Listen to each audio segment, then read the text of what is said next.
The cabin sat at the edge of nothing, a dark shape against a gray sky, its windows empty, its chimney cold.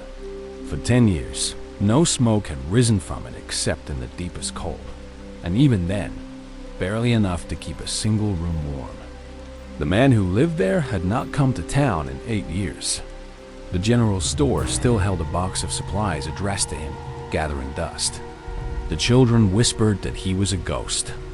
The adults whispered that he was worse. His name was Ezra, and he had not spoken a word aloud in 365 days multiplied by 10. He rose before dawn, worked the small garden that fed him, mended the fence that held nothing in, and sat on his porch until the stars appeared. He did not think about the past. He did not think about the future. He existed in a narrow space between waking and sleeping, a man who had forgotten why a man bothers to live at all. The wagon appeared on the road that led nowhere, a broken thing pulled by a single horse that looked ready to drop. Ezra watched from his porch as it crested the rise and rolled to a stop outside his gate. A woman climbed down, her dress stained with dust, her face shadowed by a bonnet. 2 children sat in the wagon bed, a boy and a girl, their faces pale, their eyes too large for their thin faces. She opened his gate without asking. She approached the porch slowly, her hands raised, empty. The children stayed in the wagon, watching. "My name is Clara," she said. Her voice was hoarse, as if she had not used it in days. "Our wagon broke. We need a place to rest, just for the night." Ezra did not move. He did not speak. He stared at her with eyes that had not looked at another person in years, and she stared back, refusing to flinch. The silence stretched between them like a rope pulled taut. He stood and walked past her without a word. She followed, the children scrambling down from the wagon to trail behind her. He went to the barn, where a spare wheel leaned against the wall, and carried it to the wagon. He worked in silence, replacing the broken wheel, tightening the bolts, checking the axle. The children stood at a distance, the girl holding her brother's hand, both of them watching him with the wary curiosity of animals who had learned not to trust. When he was done, he turned to find her still standing at the gate. She had not moved to leave. She had not asked again for shelter. She simply stood, her hands clasped in front of her, waiting. He pointed toward the cabin, a single gesture. She nodded once and led the children up the path. He watched them go, something twisting in his chest that he had not felt in so long he did not recognize it. He turned and walked into the trees. He returned after dark to find a fire in his hearth, the first fire that had been lit by anyone but himself in a decade. The woman was at his stove, cooking something that smelled like food. The children sat at his table, their hands folded, their faces clean. He stopped in the doorway, the cold air rushing in behind him, and stared. The woman looked up, her face uncertain. "You were gone a long time," she said. "We didn't eat without you." He sat down. He did not speak. He ate the food she placed before him, stew, thin but warm, made from what little she had found in his cupboards. The children ate in silence, stealing glances at him when they thought he was not looking. When the meal was finished, the woman washed the dishes. The children curled up on his floor, wrapped in a single blanket. He sat by the fire, watching them, and for the first time in 10 years, he felt something other than the cold. She was gone when he woke. The children were gone. The wagon was gone. The fire was banked.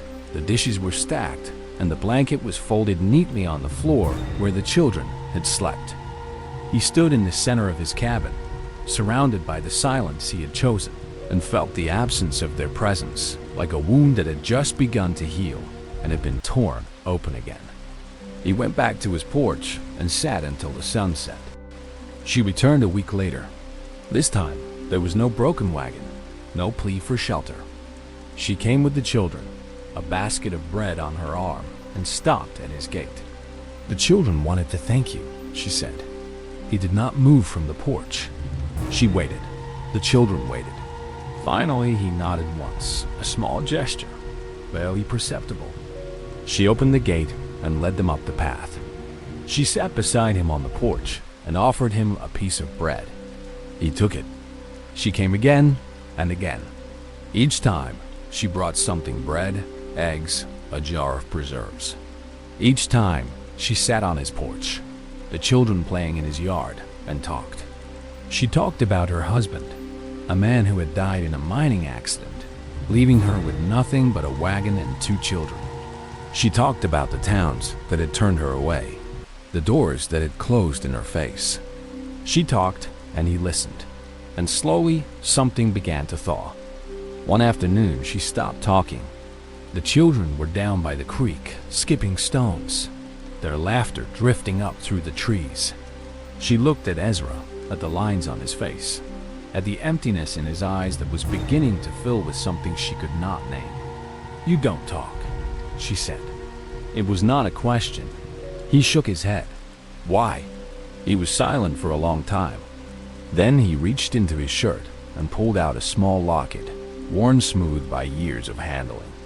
He opened the locket and showed her. Inside was a painting of a woman, her hair dark, her smile wide. "My wife," he said, his voice a rusted thing, unused, painful. "She died giving birth. The baby died too. That was 10 years ago." Clara did not offer comfort. She did not touch him. She simply looked at the locket, then at him, and nodded. "I know," she said quietly. "I know what it is to lose everything." Weeks passed. The visits became routine. Ezra found himself looking forward to the sound of the wagon, to the children running up the path, to Clara's voice filling the silence of his cabin. He began to speak again, halting at first, then easier. He told her about his life before, about the farm he had built, the dreams he had buried. She listened. She always listened. And one evening, as the sun set behind the mountains, she asked him the question. They were sitting on the porch, the children asleep inside, the stars beginning to appear. Clara turned to him, her face half lit by the last light of day. "Ezra," she said, "you've been alone for 10 years. I've been alone for 3. We both know what it is to lose, but we also know what it is to survive." She paused, and her voice dropped to a whisper.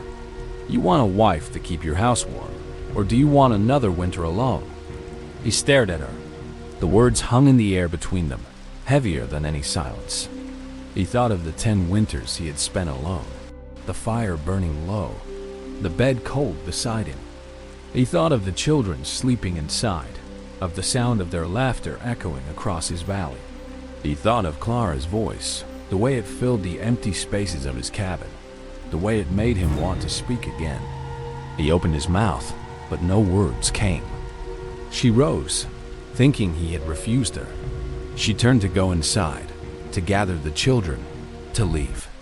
But his hand shot out, catching her wrist. His grip was not hard, but it was desperate. She stopped, looking down at him. He was not the same man she had found on this porch weeks ago. There was color in his face, light in his eyes. "Stay," he said, his voice cracking. "Please, stay." She sank back onto the bench beside him, and for the first time, he took her hand. The wedding was small. No church, no preacher, just the 2 of them standing on the porch where they had spent so many evenings. The children stood beside them, the girl holding a handful of wildflowers, the boy trying to stand still. Ezra spoke his vows in a voice that was still rough from disuse, but steady. Clara spoke hers with the same quiet determination that had brought her to his gate in the first place. When it was done, he pulled her close, and for the first time in 10 years, he held someone. The cabin changed. Smoke rose from the chimney every day now, not just in winter. The garden was expanded, the children helping with the planting. The fence was mended properly, not just enough to hold. The windows were cleaned, and light poured into rooms that had been dark for a decade. Neighbors who had forgotten he existed began to visit, bringing gifts, offering help. Ezra did not turn them away. He was learning, slowly, how to be among the living again. One evening, a year later, Ezra sat on his porch with Clara beside him. The children playing in the yard, a fire burning bright in the hearth behind them. The valley stretched out below, green and gold in the fading light. She leaned against him, and he wrapped his arm around her, pulling her close. "You asked me once," he said quietly, "if I wanted a wife or another winter alone." She smiled. "I remember." He kissed her hair. "I didn't know the answer then. I do now." And in the silence that followed, with the children's laughter rising up from the yard and the warmth of her body against his, he knew that he had finally, after 10 long years, come home.